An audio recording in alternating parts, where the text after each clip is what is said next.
Moms പാർക്കിലെത്തിയത് രണ്ടാമത്തെ ദിവസമാണ് കേട്ടോ ഇന്ന്. അപ്പോൾ പതിപോലെ അത് രാവിലെ തന്നെ മുക്കടി കഷായവും മുട്ടയും പഴം പാലൊക്കെ കിട്ടിയിട്ടുണ്ടായിരുന്നു. പിന്നെ ഇന്ന് ബ്രേക്ക്ഫാസ്റ്റ് ആയിട്ട് വെള്ളപ്പവും വെജിറ്റബിൾ കുറുമയാണ് കേട്ടോ. അങ്ങനെ അതൊക്കെ കഴിച്ച് ഏകദേശം ഒരു 11 മണിയായിട്ടുണ്ടാവും. അപ്പോൾ എനിക്ക് മരുന്നിട്ട കഞ്ഞിയാണ് കേട്ടോ. അങ്ങനെ കഞ്ഞിയും ഉപ്പേരിയും കിട്ടിയിട്ടുണ്ടായിരുന്നു. അങ്ങനെ അതൊക്കെ കുടിച്ച് കഴിഞ്ഞ് ഒരു 12 മണി കഴിഞ്ഞിട്ടുണ്ടായിരുന്നു. അപ്പോൾ എനിക്ക് ചിക്കു ജ്യൂസ് കിട്ടിയിട്ടുണ്ടായിരുന്നു. അപ്പോൾ അതും കുടിച്ചു. പിന്നെ ഉച്ചയ്ക്കത്തെ ഇന്നത്തെ സ്പെഷ്യൽ എന്ന് പറഞ്ഞിട്ടുണ്ടെങ്കിൽ കുമ്പളങ്ങ കറിയും പിന്നെ മമ്പയറും മത്തനൊക്കെ ഇട്ടിട്ടുള്ളൊരു ഉപ്പേരി ഉണ്ടായിരുന്നു. പിന്നെ പപ്പടം മീൻ പൊരിച്ചതുണ്ട് കേട്ടോ. പിന്നെ വീട്ടിൽ നിന്ന് എൻ്റെ താത്തയൊക്കെ വന്നപ്പോൾ ഒരു ബീഫ് പൊരിച്ചതും കൊണ്ടുവന്നിട്ടുണ്ടായിരുന്നു.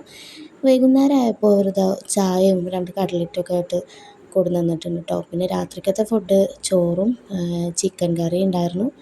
പിന്നെ വഴുതനങ്ങ ഉപ്പേരി വെച്ചിട്ടുണ്ട്. പിന്നെ കൊണ്ടുവന്ന ബീഫും പപ്പടമൊക്കെ ആയിരുന്നു കേട്ടോ ഇന്നത്തെ രാത്രിക്കത്തെ ഫുഡ് ഉണ്ടായിരുന്നത്. പിന്നെ അതൊക്കെ കഴിഞ്ഞ് ഒരു പപ്പായയും കക്കയൊക്കെ കട്ട് ചെയ്ത് കൊണ്ടുവന്നിട്ടുണ്ടായിരുന്നു. അപ്പോൾ അതും കഴിച്ചു. അപ്പോൾ ഇന്നത്തെ ദിവസത്തെ ഫുഡൊക്കെ